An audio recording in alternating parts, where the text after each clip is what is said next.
Hello, dear students. Let's see a topic cascading abort and cascadeless schedules. We are still talking about the topic concurrency control transaction management.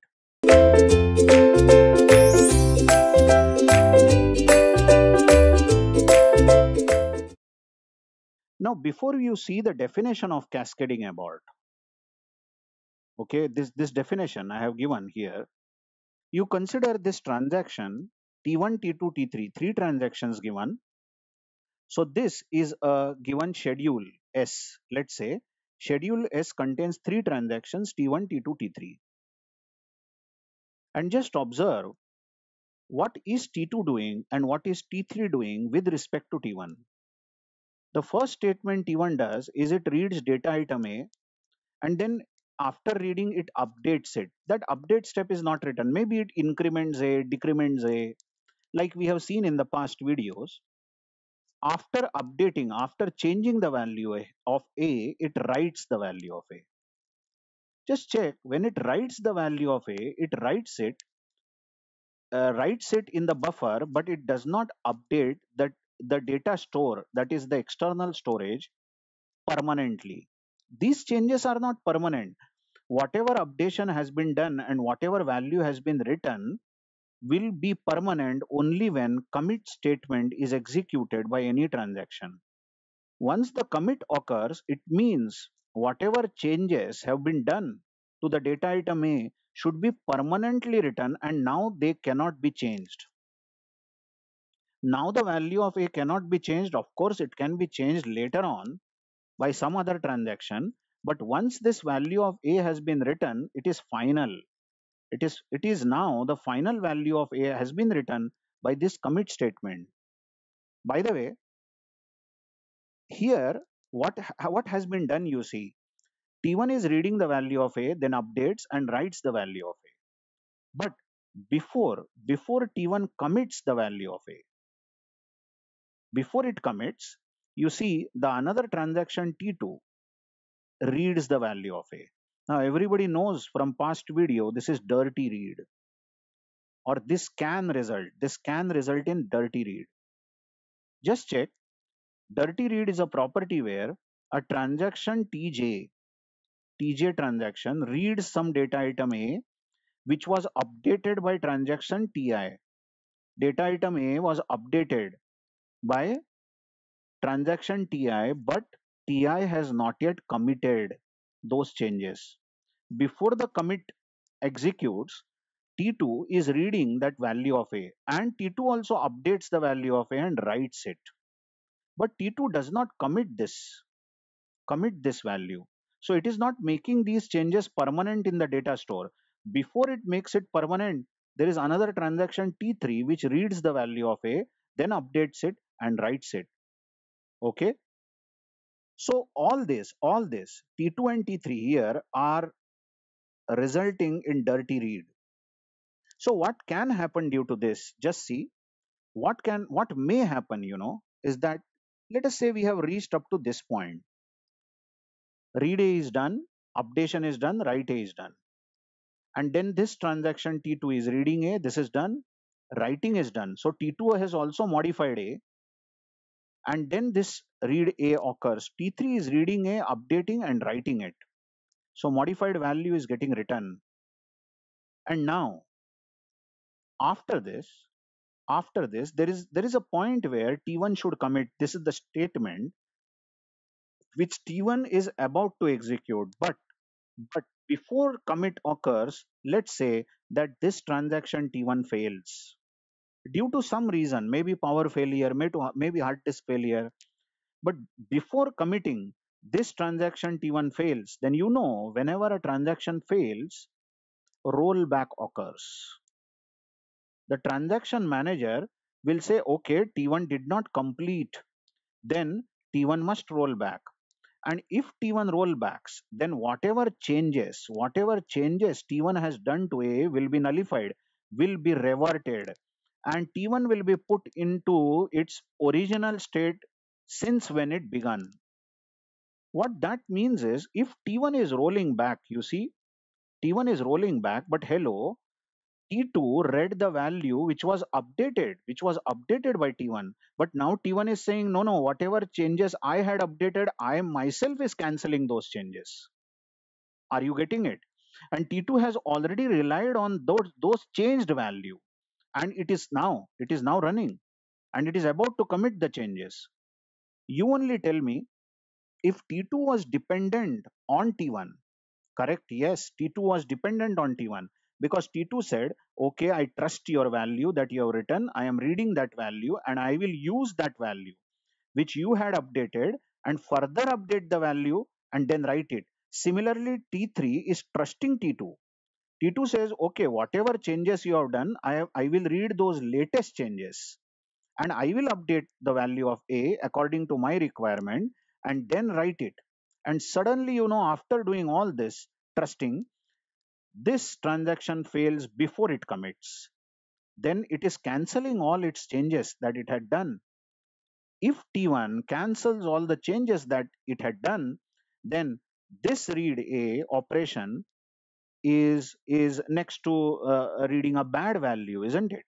Because now it has gone further and it has trusted this updated value. Same reasoning can be given to T3. This read is a dirty read. This is a bad read. In such case, we cannot trust T2's answer and T3's answer, because if T1 itself has failed, then then T2 before it commits must be rolled back. What do you say? And if T2 itself fails, and listen, T3 had trusted T2, it was reading the value it had updated, then naturally T3 also should be rolled back.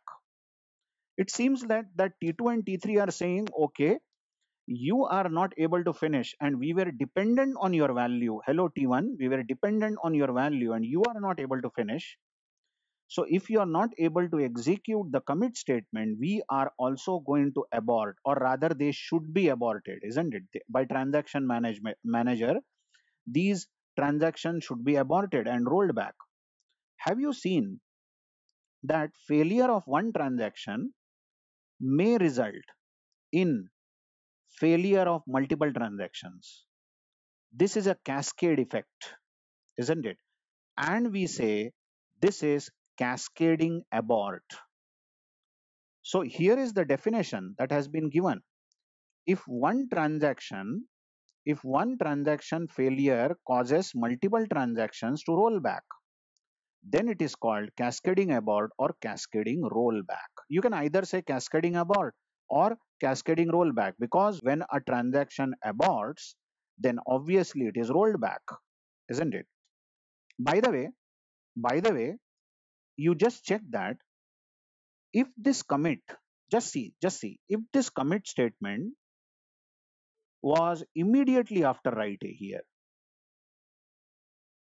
So what is happening actually, is whatever changes have been done to A have been made permanent to data store.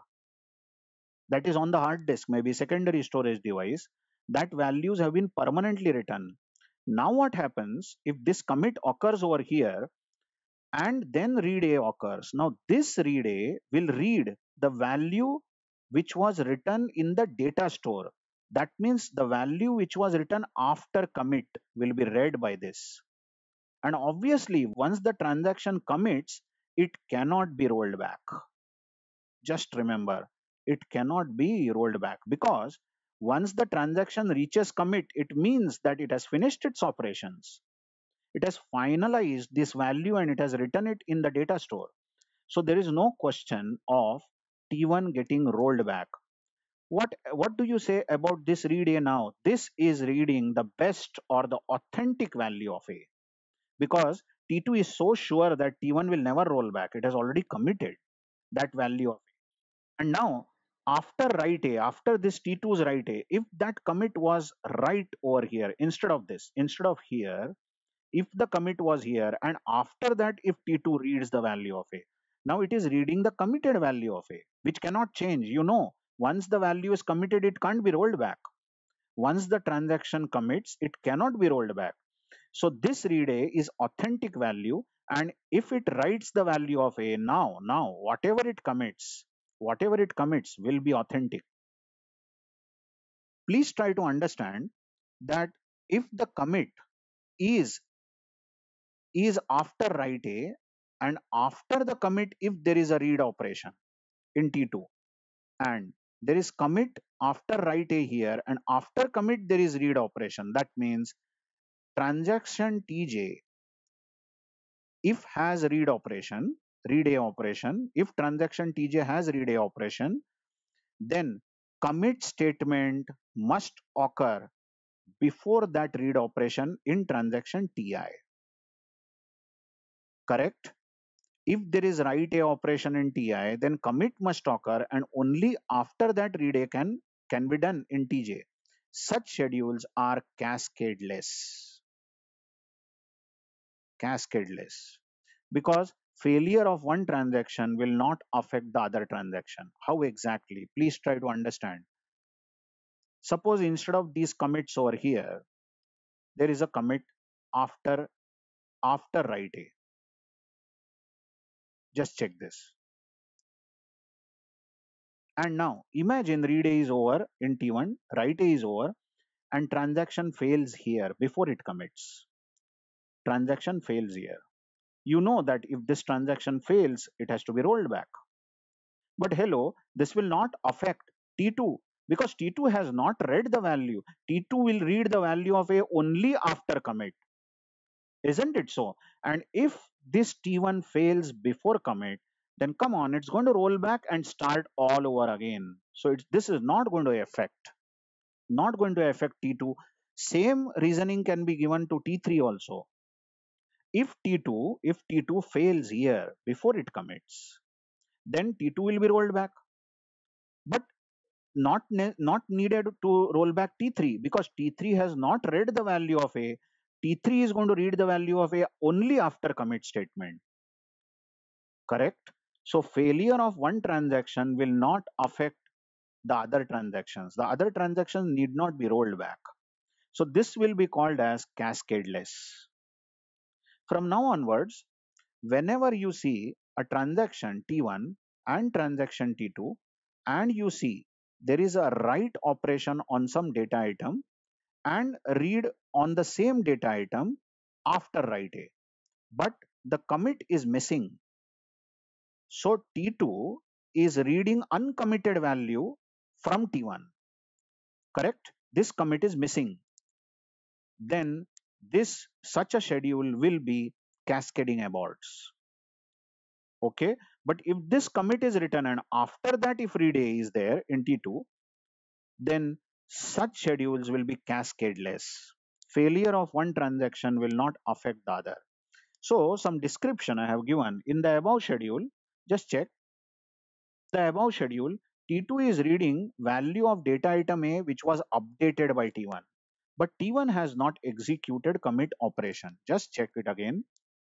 T2 is reading the data item A which was updated, isn't it? Write A, updated by T1, but T1 has not committed yet. Without commit being done, this write A has been trusted by T2 and it is reading that value of A. Similarly, T3, transaction T3 is reading value data item A which was updated by T2, but T2 has not executed commit operation. Just check. T2, transaction T2 is also updating the value of A, right A. But before it commits, T3 is trusting it and it is reading the value of A. Okay. Suppose that transaction T1 fails before executing commit statement. In such case, T1 will be rolled back, obviously. If T1 fails before it commits, here it fails, then it should be rolled back. If T1 itself rolls back, then what's the sense about T2 reading this value of A, because this value was rolled back, isn't it? The updated value of T1 was rolled back. So T2 also should be rolled back and T3 also should be rolled back. This is known as cascading, isn't it? Cascading aborts. You can see now transaction T2 also must be rolled back. If T1 is rolled back, then T2 must be rolled back. The value of data item A read by T2 is now dirty. Hence, T2 must be rolled back before commit occurs in T2. Also, T3 must be rolled back. Same reason. This is called cascading aborts and it occurs if one transaction fails. You will agree that cascading aborts is a huge waste of time. I am not saying that always this will happen. Please try to understand. It's not that when you see such a schedule, you will say this will always fail. Who knows? T1 completely finishes without any failure, T2 finishes without any failure, T3 finishes without any failure. In that case, all the values read by the other transactions are good, are authentic values. But I am saying once in a while, sometime, maybe that a transaction fails, then it will affect all the dependent transactions and they should be rolled back. So this is known as cascading aborts. In the next video, we will learn what do you mean by cascadeless schedule. Although we have known what is cascadeless schedule, but in detail we will see what is cascadeless schedule. Thank you very much.